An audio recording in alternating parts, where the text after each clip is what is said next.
Welcome to the Divine Counsel Worldview podcast. I'm excited to say that we're at the end of the Gospel of John. Thank you, Mike, for your time spent in studying this great book, and I've enjoyed it. By the way, I've been dovetailing or what's the word for trailing behind? I've used the book of John in a Sunday school class as well, almost the same pacing that we've had on the podcast for an adult Sunday school class at my church. And so that's been fun to play it out in front of a group of about 20 to 30 adults, get their opinions before I ever step onto the air with you, and hope it makes a difference. But it's been fun. So thank you, Mike, for your time. And we will end with, I think I have 5 closing ideas about the book of John from a DCW point of view. Again, we are not trying to handle the gospel as a commentary on all issues. Obviously, we can't and don't do that. But from a divine counsel worldview standpoint, how does the Gospel of John inform our theology, our understanding of God, Jesus, and the Holy Spirit, all the parts, shall we say, of a full theology? And it's been our delight to do that. So let's get into it. Let's jump in. We are, of course, at the end of, let me just read. I don't want to introduce my introduction. After this, this is John 21, verse 1. After this, Jesus revealed himself again to the disciples by the Sea of Tiberias, Lake of Galilee, Sea of Galilee, and he revealed himself in this way. I want to spend just a moment and ask, is John 21 an extra chapter, or is it kind of an addition to, how chapter 20 ended with almost what sounded like an end? I've written all these things that you may know and that you may believe. So is John 21 an extra chapter? The short answer would be no. Textually, there is no known Greek manuscript tradition that has John 20 being the last chapter of the book. So every textual tradition includes chapter 21. And there's even good reasons to think of chapter 21 as an epilogue, possibly even added on by an editor or an edition. That's not a problem to our understanding of inspiration, I don't believe. But the point is that no textual tradition doesn't have chapter 21. So granted, it sounds like a new story. After these things, Jesus revealed himself again. So we will also have an ending, shall we say, at the end of 20, but we'll have an even more careful ending as we approach the end of chapter 21. So, Ron, it's kind of interesting. It reminds me of, my first year at Gordon, we had to take the intro classes. And so the intro to New Testament, when we got to the Gospel of John, we discussed this question. And one of the interesting proposals that my professor kind of brought up, acknowledging that 21 is in all of the manuscript evidence. We don't have any version where it is only just, ends with 20. But we all took note of how 20 has that kind of feel of as though it's wrapping things up, even has a version of the Great Commission, and yet 21 is there. So why does it feel the way it does? And one proposal that my professor brought up was, and maybe initially this was starting to circulate and questions started coming up. Questions especially about Peter, questions about the longevity of that particular disciple. And the beloved disciple, which we'll see. The beloved disciple. And so eventually, maybe it was early enough, like as people started reading and started noticing it and started bringing up these kind of assumptions and questions, that this was then added as, finally the final copy that eventually got dissipated out to everyone else to address those hot button questions that people were just asking. And thankfully, the author, the writer was still alive to be able to pen the edition. And thus all the script evidence that we have has 21. Yeah. And I'm not bothered. And I trust, maybe I should say this and ask you if you are bothered, but the idea of an edition or a editor, even post, how do we say this? Another edition of the book of John, as it were, that was printed with this chapter, doesn't bother me in the sense that they thought of, we have that word inspiration in our mind, which is a fair word, but it's kind of an invented English meaning. I think we get out of 2 Timothy 3, that what was inspired to the early church was the story of Jesus, was the truth of the Word of God coming to earth. And the textual versions of that, they weren't textual people, remember, they were an oral people, an oral culture. So the idea of an edition or a second edition or whatever we want to call it, that included another chapter, if it clarified the truth, I don't see why we wouldn't find that to be a fine thing, in other words. And again, to repeat what you said, there is no textual tradition of any chapter that, or any Gospel of John that ends in chapter 20. Whatever manuscripts we do have at the end of John, they always include the end of 21. So, but I'm just adding that idea that an edition or an editor shouldn't bother us when it comes to the inspiration of the Bible. I agree with that. I think, though, that one of the so this is just like for my own personal practice as, I guess, a teaching pastor now at my church. One of the things that I wanted to address when I started out in that position was to address what is inspiration, right? Because I wanted to make sure that our folks in our church and even within our own pastoral staff that we're sort of working along the same definition, and because we may use the same word, inspiration, or inscripturation, or however you wanted to call it, but we may have different definitions. And historically, there has been at least four that I would summarize as four major versions of inspiration that the church has just ran gamut with throughout the last 2,000 years, right? We have the typical dictation model, the ghostwriting model, verbal plenary model, and the one that I personally like a lot, the dynamic model, which the dynamic model is something that folks like Dr. Michael Bird has kind of proposed, because it doesn't mean that there wasn't moments where there was like, okay, you got to write this down. Yeah, thus saith the Lord. But yes, but you also get to use within that model this understanding of, hey, I understand what kind of person you are, Jeremiah. I understand what kind of person and training you had, Daniel. I know what kind of person you are, Matthew, with your training, your background, the stories that are in your head.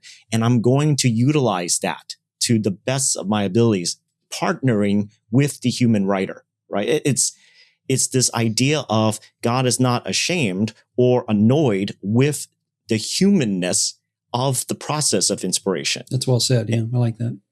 And so that's personally why I like the dynamic theory a lot more, because it gives us, we don't find ourselves in these weird binds, right? Because I think some people would get disturbed by this idea that, oh, was there an editor that added chapter 21 a little bit later, even if it was like a few months later? That may disturb some people if their definition of inspiration is it has to only come from one author from one moment in time at exactly this moment when the Spirit was inspiring this author at that moment. It can't happen 3 months later or 5 years later. It can't happen, because then the inspiration moment was gone. Right. Supposedly. I haven't heard of it that way, but I see where people are coming from. Yeah, when they say that. I have, unfortunately, have encountered some people who get very meticulous about the exactness of it, as though, and in some sense, I think it's because we're trying to minimize the humanness of the scripture. Yeah. Like, we don't seem to like the fact that the scriptures were written down by human beings, because human beings are flawed, or they're fallible, or they're sinful, or they're dirty and not clean. How could they then touch the Holy Scriptures? And so it has to be done in a certain way to safeguard the validity of the Scriptures, right? And some other religions have a similar thing, which is really much like a dictation model, where these are the exact words spoken by this prophet by this way, and you have to even speak and only ever study those scriptures in the exact same language, because it can never be translated, because these are truly the words of God in the language of God. Yeah, I know what you mean. It's very rigid. And which we don't have to do. Well, we can have a rigidity in other ways. That's how I'd say it. That the rigidity is still there for the oral side of issues that would replace, for me, the textual side of things that often get in the way. But anyway, thank you very much. Short answer is no, not an extra chapter. So let's keep reading.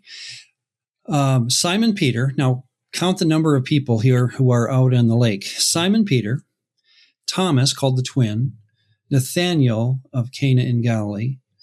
That's 3. The sons of Zebedee, whom we know as James and John from other books. So that's 5. So now it's 5. And then, wouldn't you know, the author adds 2 others. You wish he would name them. He doesn't. And 2 others of his disciples were together. So we have 7 total, 5 named, or 2 implied with the sons of Zebedee, and then 2 which are purposely left anonymous. Simon Peter said, "I'm going fishing." They said to him, "We will go with you." They went out and got into the boat, but that night they caught nothing. So they're just doing their thing, which they had been doing most of their adult lives, I'm sure, and that is fishing. And they had a rough night. Just as the day was breaking, Jesus stood on the shore. Now again, he arose from the dead in Judea, but he told his disciples, "I will meet you in Galilee." So this is again moving 60 miles up to the north. Jesus stood on the shore, yet the disciples did not know that it was Jesus. Jesus said to them, "Children, do you have any fish?" They answered, "No." He said to them, "Cast the net on the right side of the boat, and you will find some." It always reminds me, of course, a right-handed fisherman would cast like a batter, right-handed batter would cast to the left. And so here's a picture of someone casting to the left. This reminds me of when we were in Israel once, standing on the shore of Galilee, and our guide had a local fisherman just right below him down there in the water. I forget if they had set this up or not, but he was talking about casting a net, and he gave the signal to the fisherman. You know, he's a real fisherman, and he cast his net off to the left side of the boat, but he had forgotten to tie the end of the net to his line. So off goes the net into the water, and there goes that illustration. It sinks to the bottom of the lake. But that's casting a net in that day. And it does remind me, I'd like just to give a quick advertisement. We are going to Israel on November 8th to 18. What's unique about this, it's going to be an archaeological study tour that has a DCW component built in. I think it'll be the only of its kind where I've been invited to come along and be a fire hose of DCW worldview things, information, anything DCW related. I get the microphone and get to talk. So we are visiting Capernaum. It's one of our stops along the way. So if you have any questions or the opportunity or want to send your pastor, I know it's short notice, but we wanted to make sure we could go because of the war and all that. And everything is a go. So email me at ronjohnson7@gmail.com if you have any interest. We're keeping it small, 20 people, no more. So this is not, by the way, sponsored by the Michael S. Heiser Foundation. This is a separate thing. Just want everyone to know that it's not sponsored by the foundation, but it'll be an exciting time to see things like people throwing nets into the lake, hopefully having their line affixed. But that was the word of Jesus. Cast it to the right side of the boat, which implies they were going on the other side of the boat. So they cast it, and now they were not able to haul it in because of the quantity of fish. And then you have this interesting line, that disciple whom Jesus loved. That pulls a whole host of information starting in chapter 13, right up to the moment again that he could have given a name, but he decides it's about the 5th time to refer to, quote, the disciple whom Jesus loved. Said to Peter, "It is the Lord." So again, Jesus calls from the shore. They must have been far enough away from the shore to not see the person that well. Or even if they did see him, which we'll talk about coming up, he was not clearly understood to be Jesus, but that sound of his voice made the beloved disciple, which you could interpret in Greek to English as Jesus' best friend. That's how also you would say in Greek, someone's best friend, the one I love. Jesus' best friend said to Peter, "It is the Lord." And I think what he means, or what's happening here, is that he could tell by the sound of his voice. I know who that is. When Simon Peter heard it was the Lord, Jesus, he put on his outer garment, for he was stripped for work, and threw himself into the sea. The other disciples came in the boat, dragging the net full of fish, for they were about 100. Well, there we go, about 100 yards off. So Imagine the length of a football field. When they got out on land, they saw a charcoal fire in place with fish laid out on it and bread. Jesus had taken time to start a fire. Jesus said, "Bring some of the fish that you have just caught." So Simon Peter went aboard, and hauled the net ashore full of large fish, 153 of them. I guess they took time to count them. And although they were so many, the net was not torn. We're not told if that's miraculous or not, but it's implied that something unique had happened. Jesus said to them, "Come and have breakfast." Then you get this interesting phrase that we talked about last time. Now, none of the disciples dared ask him, "Who are you?" There's just that strange thing. And we said this last time. Here's the slide that I showed. People who knew Jesus well after the resurrection often failed to recognize him immediately. Yet, we get the sense that once they did recognize him, they said, "Oh, yeah, I know who you are." They believed it was truly Jesus. We have about 6 of those illustrations in the New Testament record, and here's one of them in John 21. It's probably the longest. Well, the Emmaus disciple story is long as well, but this is probably the longest story that involves not identifying Jesus until he starts to talk, I guess, and then confirms that it's Jesus. So then it says they knew it was the Lord. I don't have any good explanation for that. It's just a curiosity of the resurrected body of Jesus, that it can be hard to recognize sometimes, and yet it can eat fish, it can make breakfast. And once you're standing in front of him and you know it's him, you say, "Yep, it is you." Something like that, which is kind of a strange, well, that's as good as I can explain it, which isn't very well. Yeah, I've always wondered if because, there is I can't remember the exact name of like the incident, but there is something about like mistaken identities. And also this is during a time when there was no such thing as photographs, even mirrors on a regular basis. Right. So in some sense, some of these disciples may not have recognized him, because also it isn't that everyone bathes all the time. And I would assume that this resurrected body of Jesus is actually probably the most cleanest and most like not like covered in whatever in normal life would ever look like. This is a resurrected body. Yeah, and whatever that actually implies and means.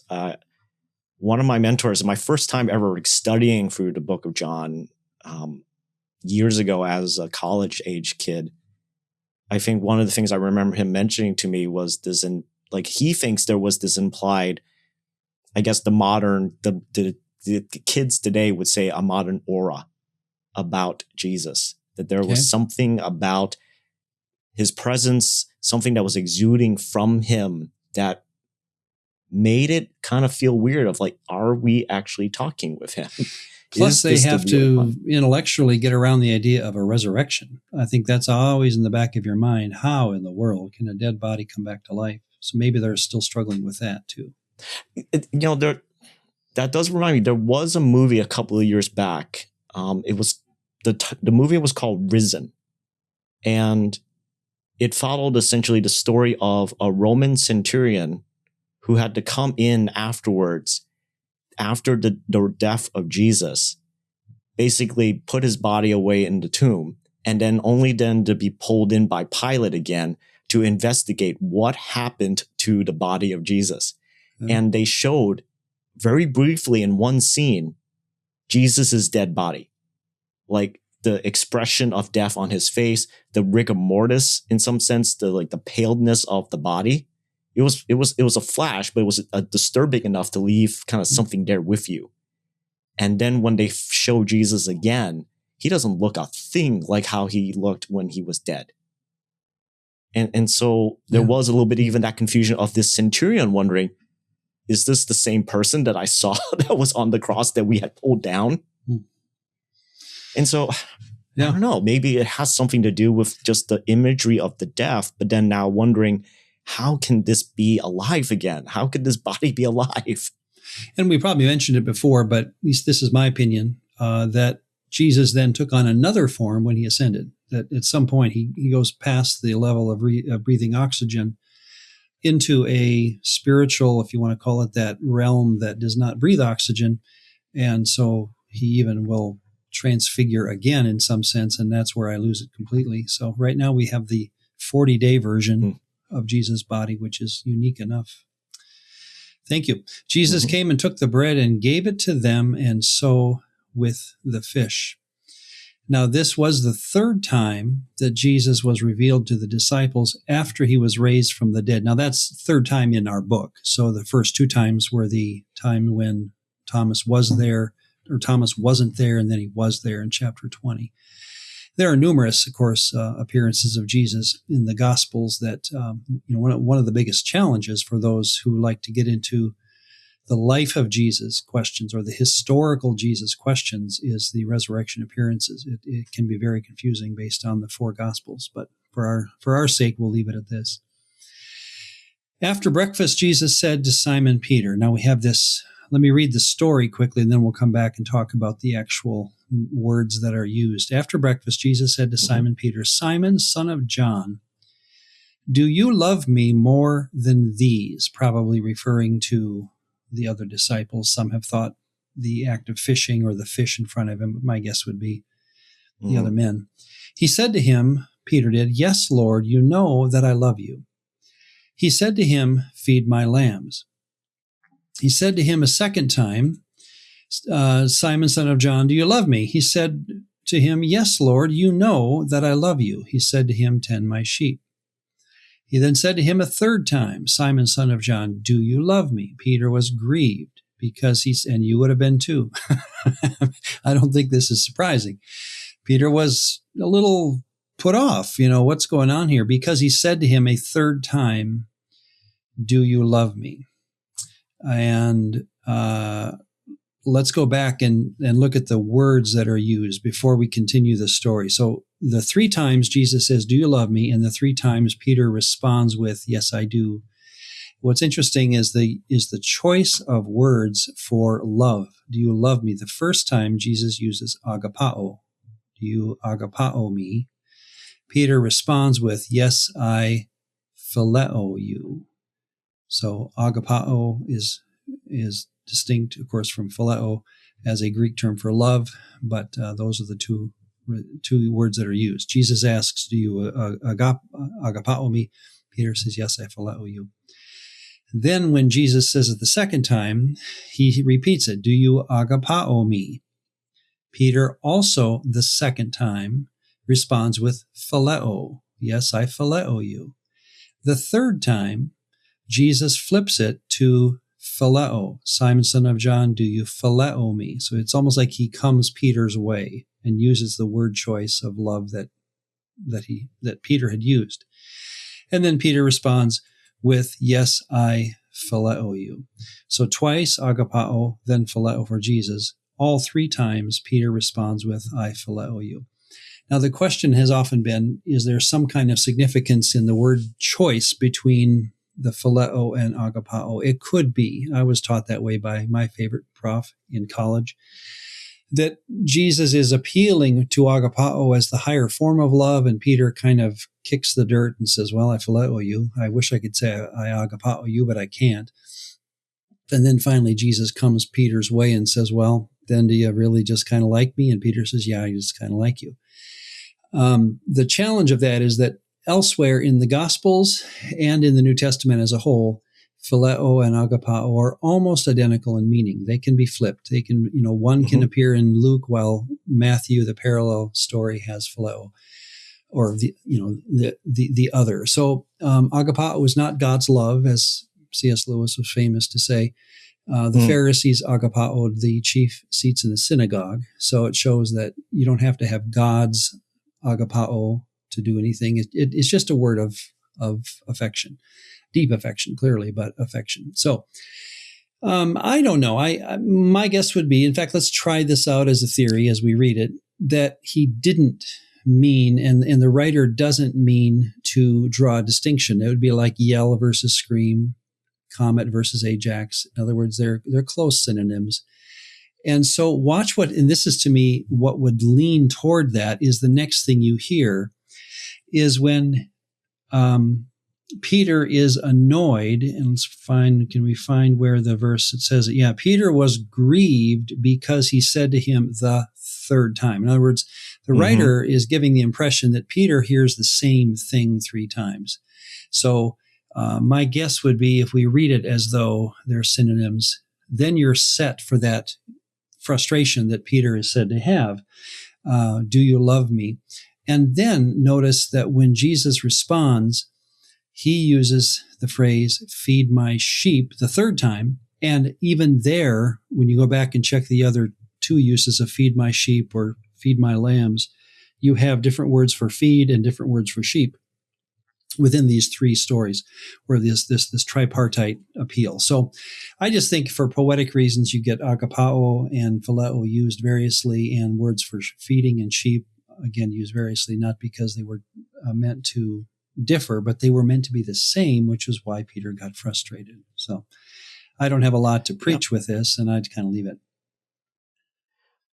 Well, it's kind of funny. Well, it's kind of funny because the last couple of years, it feels like the last 2 years, this passage, John 21, and then 2 Peter has come up in, like, ironically, I think I've had 3-4 sermons that I've preached that actually have referred back to these.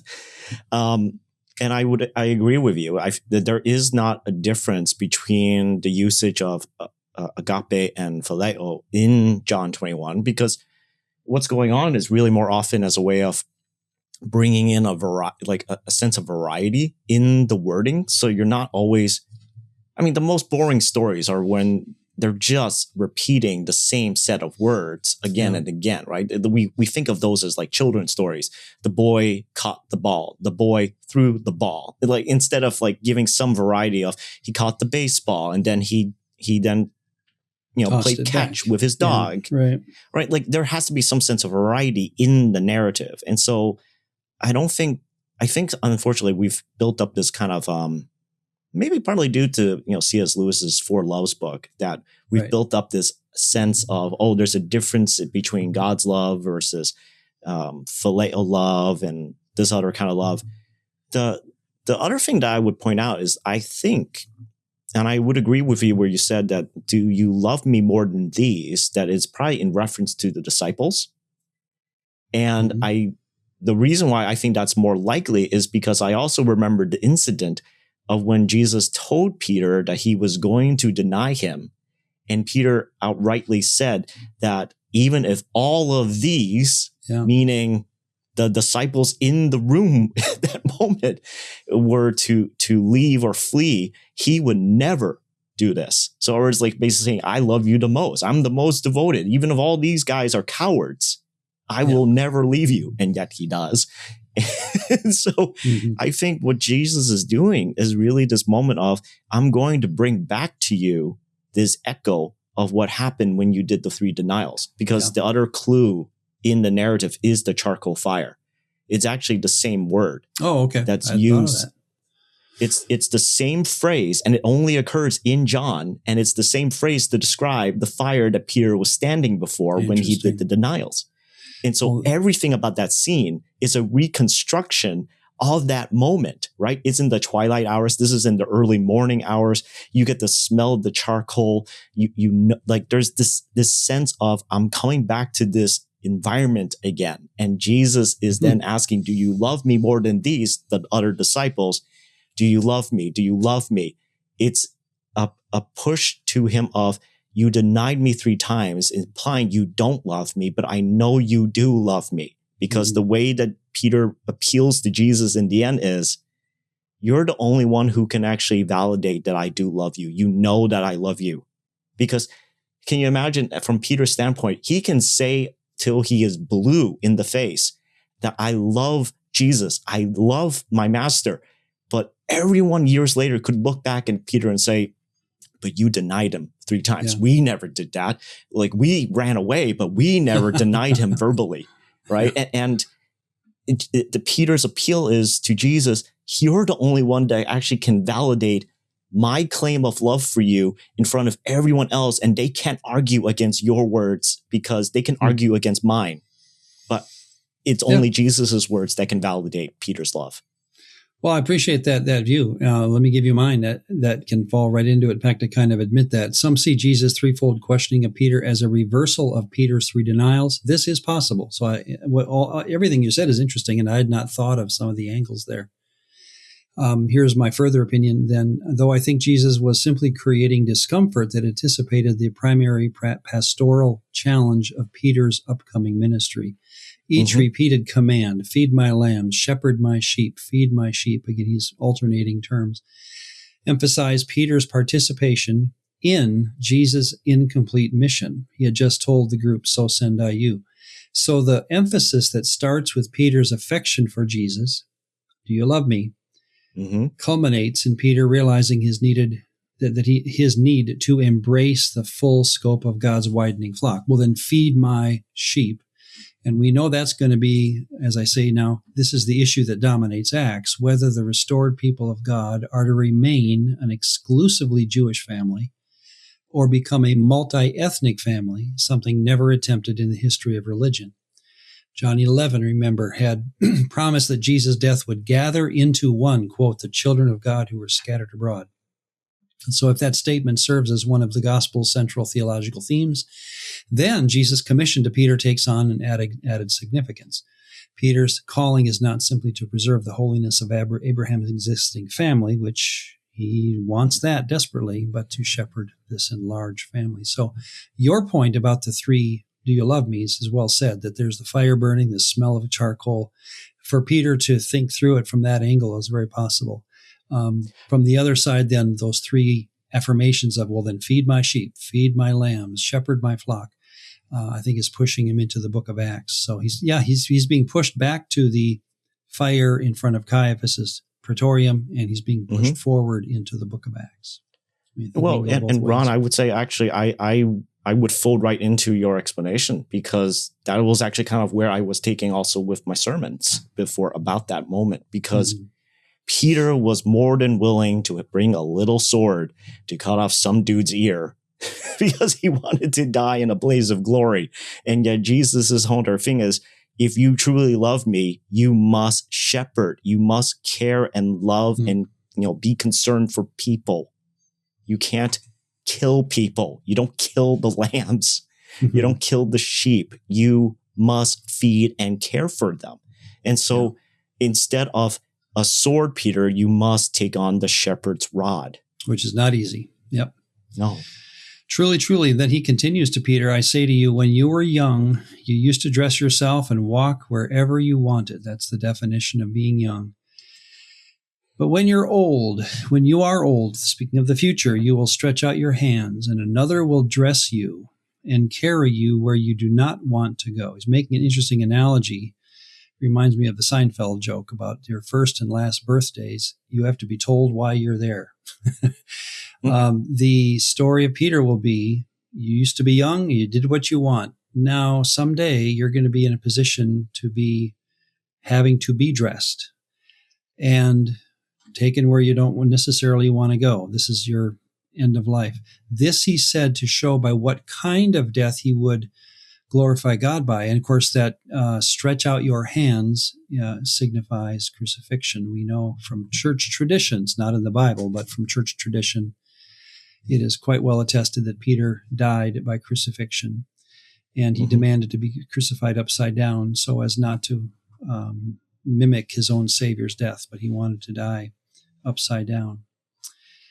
So, and then Jesus ends with, he said, follow me. And I take that again to be interesting how he says, follow me, just after he signifies what kind of death he would die by. So that follow me reminds us that sometimes we follow Jesus. Well, we all follow Jesus in different ways in our own lifetimes, but we all follow him in one sense into death. And that sufferings leading to death idea becomes one of the principal themes of the New Testament writer, Paul, Peter, and so forth, that our sufferings are with him. We suffer with him so that we may be glorified also with him. The suffering with him ends with being glorified with him as well. So This will become a theme. The follow me into death, into faithful suffering, will become a New Testament theme. And Ron, I mean, the whole entire, I mean, there's also just like, with this whole entire chapter, there are echoes and allusions to the other gospels, to the synoptics, right? Like the whole entire fishing moment is a callback to what happened when Peter became a follower of Jesus. The whole entire thing of like, toss your, let's go out on the boat again. And, it's midday. It's the worst time to fish. This whole entire thing is like, there's these callbacks to the synoptics, and him even saying, follow me, is a callback to, if you are to follow me, if you're going to be my disciple, you have to be one who's willing to take up your cross and follow after me, which more than likely, yes, that adds into the evidence of you will stretch out your hands because you're going to end up being crucified like I was. And so are you willing, knowing all this, will you still follow me? You are literally, you, Peter, are going to a cross yourself. Yeah. And it doesn't preach well. Let's admit that talking about living a life that may end in poverty and death because you follow your Messiah, that does not mark it well, but that is the call upon us. And some people will die happy, retired, white picket fence, bouncing your grandchildren on your knee. Some people may die like that, but that's not the promise. And we can't, I'm getting of the age where, my retirement's coming, and then death itself can't be that far behind. And I have to constantly remind myself that my fulfillment in life cannot be measured by money, position, success, even having my mind about me. As I've said before, my mother is going through struggles right now, and I'm learning to lose my mother slowly. And that may be happening to me someday. And what happened to Jesus, I have to emulate that as my own life as well. Well, interesting end to the story. Peter turned and saw the disciple. Again, he could have said who it was, but he chooses this designation. He saw the disciple whom Jesus loved following them. And then just to be sure we know who it is, the one who also had leaned back upon him or against him during the supper and had said, Lord, who is it that is going to betray you? This is a good evidence, by the way, to me, Mike, that we are talking a second edition or an addition to the story, where the writer is taking an entire verse to say, Peter saw, and instead of saying a name, he takes an entire verse and tells the person, go back to chapter 13 and read the story, and you'll see who I'm talking about. So he repeats the entirety of that little story, that vignette, about leaning back into Jesus during the supper and asking who was going to betray him. When Peter saw him, now I ask the listener to pretend with me, for sake of argument, the first time around, that this is Lazarus, who was my choice for the beloved disciple. And you can go back in previous podcasts to hear the argument. But pretend it is Lazarus and see if this works for you. When Peter saw Lazarus, he said to Jesus, Lord, what about this man? Jesus said to him, if it is my will that he remain until I come, what is that to you? You follow me. Well, to me, the remain is built on, again, using our theory here, that he remain is built on the idea that he was resurrected some 10 chapters ago, or resuscitated by Jesus. And he has this mystique about him that if he was resurrected or resuscitated by Jesus, he's not going to die again. And so that's why the remain to me would have been an interesting word choice. So the saying spread abroad among the brothers, verse 23, that this disciple was not to die. Yet Jesus, just to clarify, the writer admits, did not say to him that he was not to die, but if it's my will that he remain until I come, what is that to you? This is the disciple who is bearing witness about these things and who has written these things, and we know that his testimony is true. Let's just finish the chapter since we're so close, and then we'll talk about it. Now, there are also many other things that Jesus did. Were every one of them to be written, I suppose that the world itself could not contain the books that would be written. Obviously, hyperbole, but worthy of our Savior. The writer is just saying, I'm giving you kind of page back through the leaves of papyrus here. What you've just read is a summary of the life of my Savior.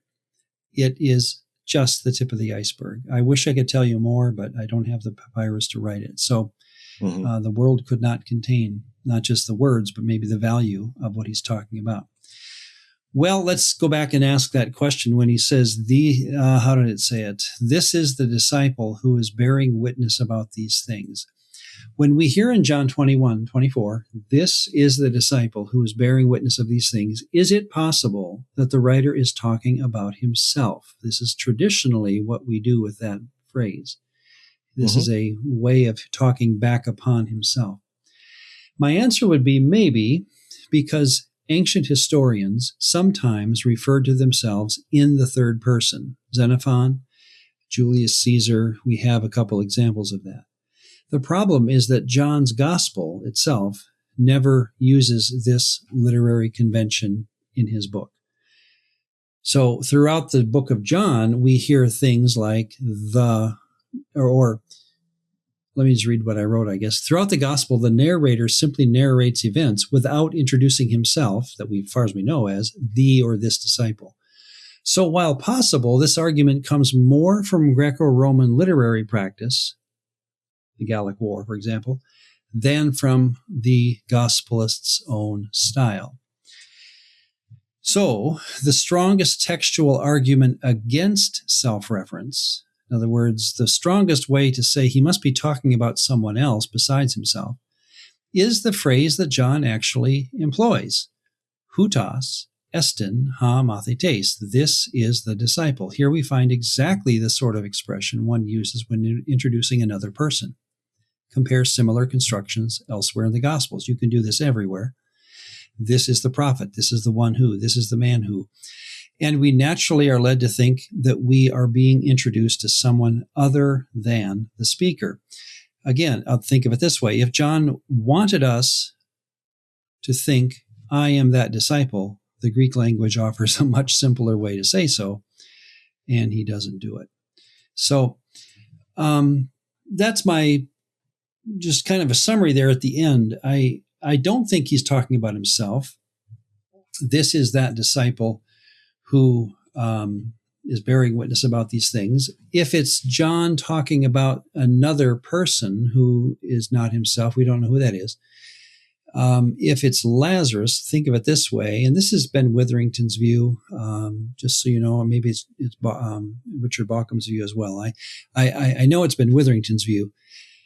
Again, in a book I was reading numerous years ago called Making a Meal of It. It's Witherington's short book on the Lord's Supper, and he gets into this story. And he believes that the author of John is saying, and it could be John the disciple. He's not sure.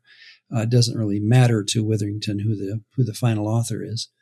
But his point is that the author is saying, this guy, Lazarus, gave me the information that summarizes so much of what is in this book. And by the way, Mary, his mother, is living with me. And that's why I have stories like John 2 in the book, because I was there, I wasn't there, but Mary was. And she tells me that story now. And I am, as her guardian, able to include several stories of what Mary saw, and that could include even a Nicodemus event or things like that, where, Jesus isn't necessarily sitting alone in a living room the night that Nicodemus knocks on the door. He could very well have been with his mother. We just don't know. I'm just saying that those kind of stories, we wonder where did the writer, whoever he was, get his information? We have the privilege of Mary being able to be with Lazarus, we know, for many years after the event. So that's my thoughts. Again, you can't prove anything, but it works for me. And with that, the book of John ends. Any thoughts there? I mean, I do think that I do like the idea that the beloved disciple could be Lazarus, with also the possibility that the writer, or at least the compiler of what we call the Gospel of John, may have been the Apostle John himself. that he was the overseer or the caretaker of all these stories and essentially compiled them together into what we now call the Gospel of John. And that the beloved disciple is a reference or sort of a nickname for Lazarus. It actually would answer interesting things that, people have always wondered. Why is it that John seems to brag, for example, that he beat Peter to the tomb, or, or why does he never say just his name? And why does he use all these weird allusions like, the Zebedee brothers or whatever else? Like, why not just say your own name or just who you are? And I think also this is one of the rare moments where the author uses the personal pronoun I, like, I suppose if all this was written down, like he's actually saying, 25. Like he's breaking in some sense the fourth wall in this moment narratively. Like, yes, I'm here. Like the writer is actually here. I'm breaking in at the very last verse of this gospel account because I am just self-reflecting about what I had just done. I can't include everything. I just included what was necessary for you to believe, for you to actually to be loyal to my king. So I do like the idea because it would solve a lot of those weird kind of narrative kind of weirdness about the gospel. Just to be fair, again, the main argument against Lazarus is Papias or Polycarp and Ignatius, I believe, but that's 180 AD. So, I mean, it's numerous. It's a century away from the events for sure.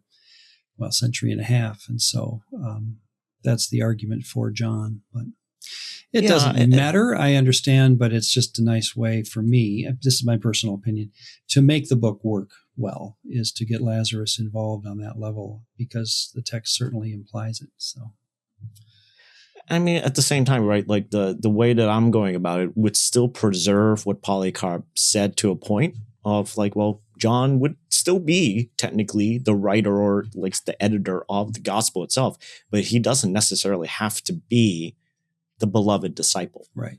Right. Yeah. Because I think that allows us to have a little bit of freedom in understanding like the weird narrative stuff that is happening inside the gospel and still make sense of maybe John being the actual writer. Yep. For those of you who want to further investigate the beloved disciple, certainly read the works of Ben Witherington III, where he begins the discussion, as far as I remember, in my read of him over the years, in a book called "Making a Meal of It." It's a summary of John 13 and on. So very well argued there. Okay, let me end with. Go ahead. Oh, and if folks are more also interested in like maybe something that is a little bit more reference level or at least has more, I guess, footnotes, then there is another book called The Beloved Disciple, The Fourth Evangelist and the Authorship of the Fourth Gospel. It's by Tom Thatcher. It's an Oxford handbook. And so he also brings up similar ideas as well, that Lazarus is a very strong candidate as being the beloved disciple. I wonder, whenever someone brings up a book, I always look at my library and see if I have it. Thatcher, T-A... Yeah, T-H-A-T-C-H-E-R. Thatcher. Pretty recent. Oxford University Press, 2018. I have his Greater Than Caesar, Christology and Empire in the Fourth Gospel. We That Have Heard from the Beginning, the Past, Present, Future Johannine Studies. Jesus, the Voice and the Text Beyond the Oral and the Written Gospels. And Jesus, the Riddler, the Power of Ambiguity in the Gospel. So I have 4 books by Thatcher, but not that one. I always get so jealous when I find out someone has a book I don't have. I really have to stop that. So I'll do my best to hold my tongue. Well, let me finish with our study today with what I have as 5 DCW themes in John. Again, you could theme John to infinity. I mean, there's so many ways you can attack the book and see the book. For the purpose of this podcast, let me finish with 5 divine counsel themes that I think are clearly in the book, to add to all the other themes that we could find in the book. But these are 5 DCW themes. I'm going to read them as I've written them because I've taken the time be careful with what I say. The overarching theme in John, this is number 1, is the return of Yahweh to reclaim his creation. John's opening words deliberately echo Genesis 1, presenting Jesus as the eternal Word through whom creation itself came into existence. He starts the book as though you're going back in time to Genesis 1. Throughout the gospel, Jesus acts as God's principal agent in giving life, judging the world, forgiving sins, revealing the Father, and exercising authority over both heaven and earth. Thus, John is announcing that Israel's God has personally entered the territory long dominated by rebellious spiritual rulers and even the ruler of this world, quote unquote. I think it's in chapter 12 and even 14, culminating in victory through the cross. So the first theme that I see is a creator coming back to his creation in order to reclaim it. Okay. Number 2, another theme, a DCW theme, is the formation of a new Abrahamic family that transcends ethnic Israel without replacing it. One of the themes that Dr. Mike Kaiser was strong on, and I loved it, it was in it. To me, it's part of a DCW worldview, DC worldview, is the family theme of the Bible. Very strong, and God wants to make a family. That's his book, What Does God Want? He wants to make a family. So back to this. John repeatedly emphasizes that Jesus came first to his own people, yet his mission always anticipated, think of the woman at the well, the inclusion of believing Gentiles. This reaches its theological climax in Caiaphas's unintended prophecy that Jesus would die not for the nation only, but also to gather into one the children of God scattered abroad, 1151. From a DCW perspective, this gathering fulfills God's Bible-long plan. And again, to me, the beauty of the Bible is its big story. I mean, it's one, if not the greatest beauty of it. It's the big story to reverse the fragmentation of humanity after Babel. That's theme 2. Here's number 3.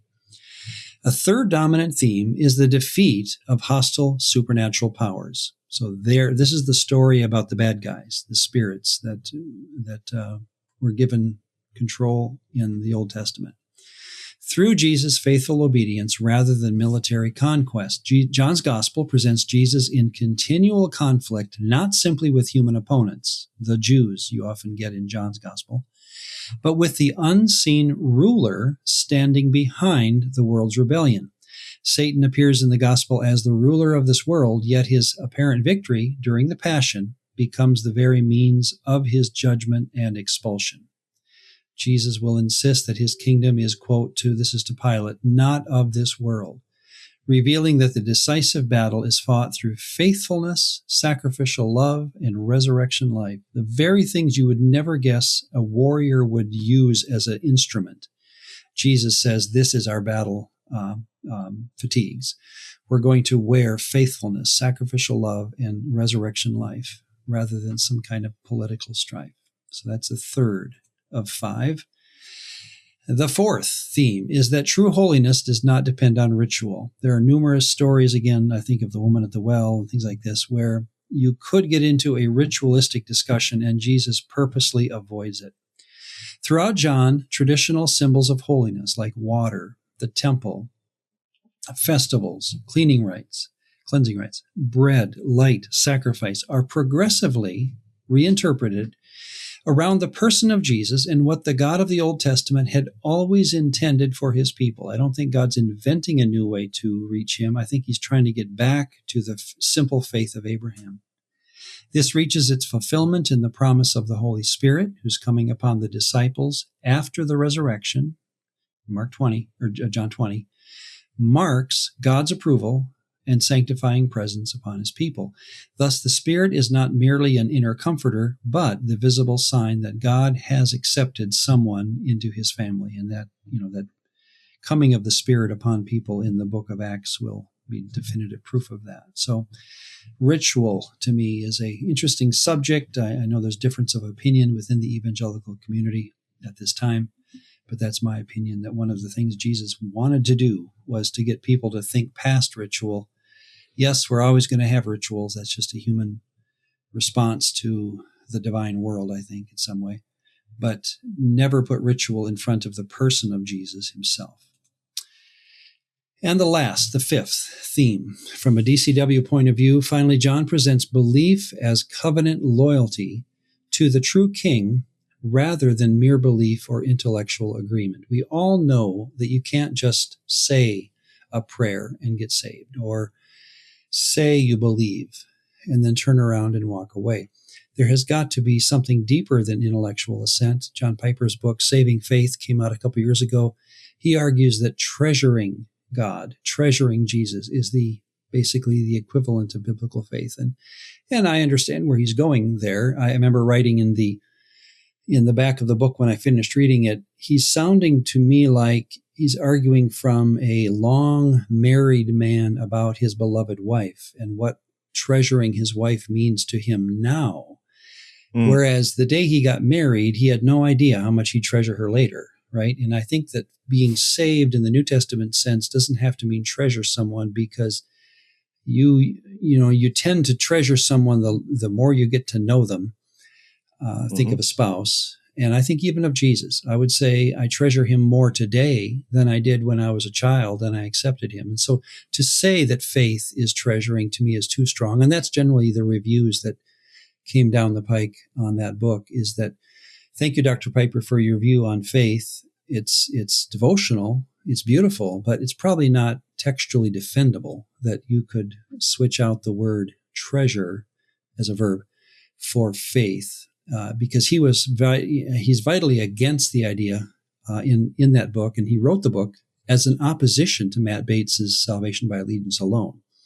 He wanted to get away from any kind of works. And really? So, read the footnotes. He really goes after Bates. And you can tell he wants to make faith meaningful, but he does not want well, he's Reformed, Mike. He can't say that faith is allegiance. That just doesn't work in the Reformed doctrine, right? So he puts treasuring Jesus as a replacement, which, again, it's a beautiful idea. I'm just wondering if textually you can make that work. That's too long of a digression based upon my opening statement here, but going back to what I wrote, John's stated purpose is that readers may commit to the truth that Jesus is the Messiah, 2031. This involves much more than accepting propositions about Jesus or accepting a finished work of Jesus on our behalf. Genuine belief means following him, remaining in him, hearing his voice, loving his family, keeping his commands, and refusing allegiance to rival gods. I know that says a lot, but that's really what genuine belief, I think, includes in the ultimate sense. This includes, or this emphasis, my last sentence, this emphasis fits naturally within a DCW where humanity lives amid competing spiritual authorities who seek loyalty and worship. So I do think you get John 3:16 famously is in our book, and belief, therefore, is the theme in John. So we are, we're required to define the word to some degree if we're going to read John 3:16 and apply it to anyone else. So I would put in there belief / allegiance in the context of which God do you follow. That's the context in which that verse was given. And so even Nicodemus, as a Pharisee, I think was being faced with the ultimate Old Testament choice. Which deity do you believe in, Nicodemus? And I know you want to say Yahweh, but I've got a bunch of Pharisees out there who do not know him and who are frankly following Satan. So I still think that the belief word in John is continually coming back to the Old Testament theme of which deity you give your faith to. Well, that's my five statement overview of the themes of John in a DCW point of view. So anything you want to finish up with as we close our book of John? I think these are good summaries and major themes that are found in the book. I guess I'm just more taken aback and just a little confused as to how can the word treasuring be that much different from the word allegiance or allegiant?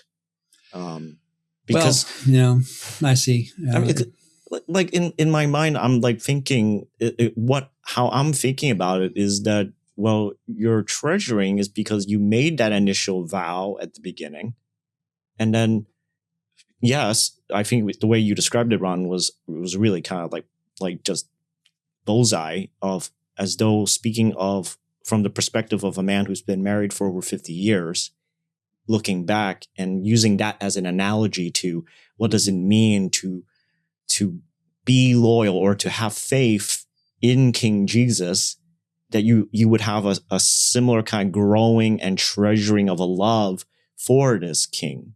Yeah. I don't personally, I don't see how's that a difference from the word allegiance, because the way that word was used in other Greek written texts like Josephus is implying like there is this love, this loyal, faithful, steadfast loyalty to what, like at least when Josephus was writing this to his fellow officers who were like under him and saying in gratitude, I'm so thankful that you were loyal, or that you kept faith with me. Yeah, you had pistos toward me. Yeah. That there is, it is implied, like it's all wrapped into the same conceptual world of like there is devotion, there is loyalty, there is an affection that is going on. Yeah. And again, to defend Dr. Piper, I mean, he's writing from a deep love of the Lord, right? And so, yes, that's why I'm so confused. He's simply taking that love that he has developed toward his Savior and then putting it into the word faithfulness on the front end. So, all right. Well, thank you, Mike. This has been a joy for me, joy for you, I trust, to work through the book of John. And we will, next time, we're going to go back to the Q&A bag and open it up and begin answering some questions. We want to stay atop those. Thank you for your questions. As you have them, send them to questions.dcwp@gmail.com. You're welcome to send in questions about John, of course, as long as you'd like to. Many of the questions that we're going to be dealing with do not have anything to do with John, but they're simply good questions that the text brings up. So that'll be next time. And then as we continue our podcast, we're going to be just moving into some subject matter and dealing with podcasts, dealing with subjects. And we're not sure yet what those will include, but as Mike and I can compare notes, there's a lot of things on our plates that we'd like to work through and talk about. So those will be our podcasts to come. So thank you again, everybody. Have a blessed week. May your faith, love, even your treasuring of Jesus grow more and more. And we'll talk to you next time.